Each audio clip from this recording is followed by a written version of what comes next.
पत्नी की आत्मा कह रही है मुझे जाने दो। अगर पत्नी है तो दुनिया में सब कुछ है।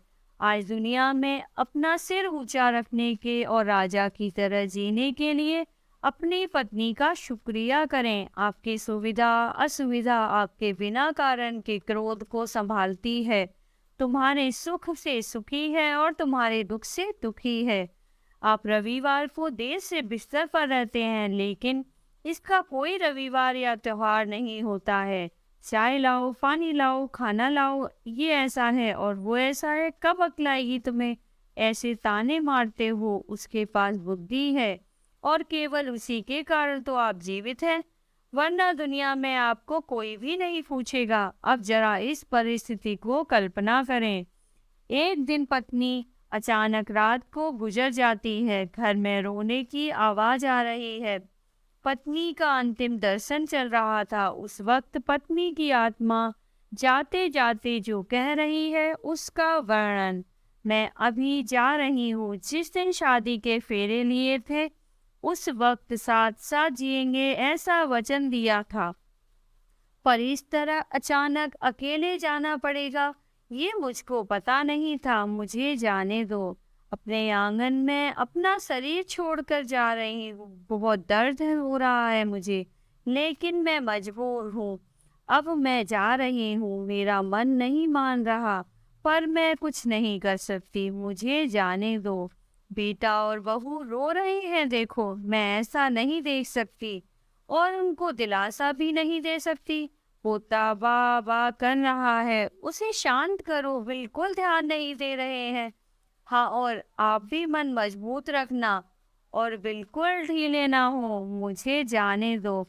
अभी बेटी ससुराल से आएगी और मेरा मृत शरीर देखकर बहुत रोएगी, तब उसे संभालना और शांत करना।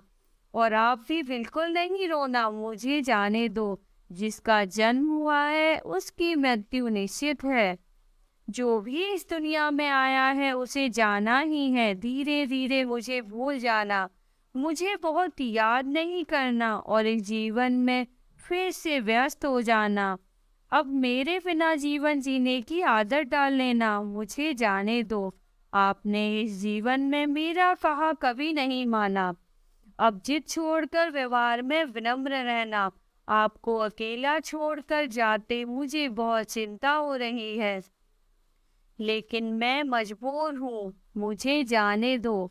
आपको बीपी और डायबिटीज है, गलती से भी मीठा नहीं खाना, वरना परेशानी होगी। सुबह उठते ही दवा लेना मत भूलना। चाहे देर से मिले तो बहू पर गुस्सा मत करना। अब मैं नहीं हूँ यह समझकर जीना सीख लेना। मुझे जाने दो। बेटा और बहू कुछ बोले तो चुपचाप सुन लेना, कभी गुस्सा नहीं करना। हमेशा मुस्कुराते रहना, कभी उदास नहीं होना। मुझे जाने दो। अपने पोते के साथ खेलना, अपने दोस्तों के साथ समय बिताना। अब थोड़ा धार्मिक जीवन जीना ताकि जीवन को संयमित किया जा सके।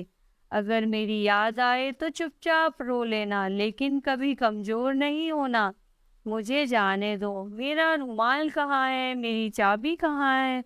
अब ऐसे चिल्लाना नहीं, सब कुछ ध्यान से रखने और याद रखने की आदत डालना। सुबह शाम नियमित दवा लेना। जो भी खाने को मिले प्यास से खा लेना। गुस्सा नहीं करना। मेरी अनुपस्थिति खलेगी पर कमजोर नहीं होना। मुझे जाने दो।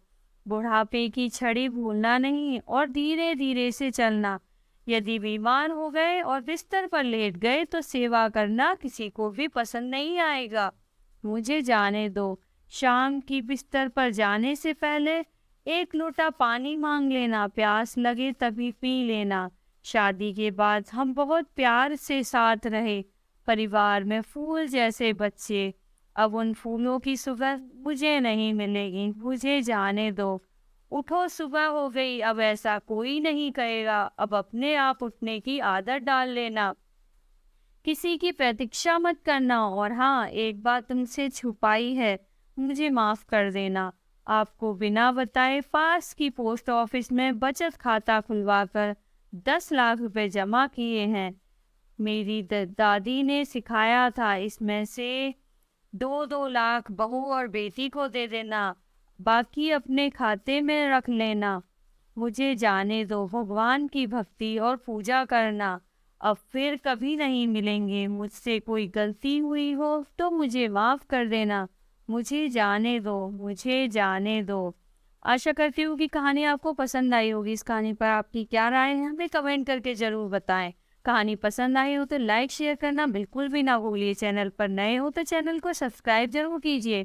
कहानी सुनने के लिए आपका बहुत बहुत धन्यवाद।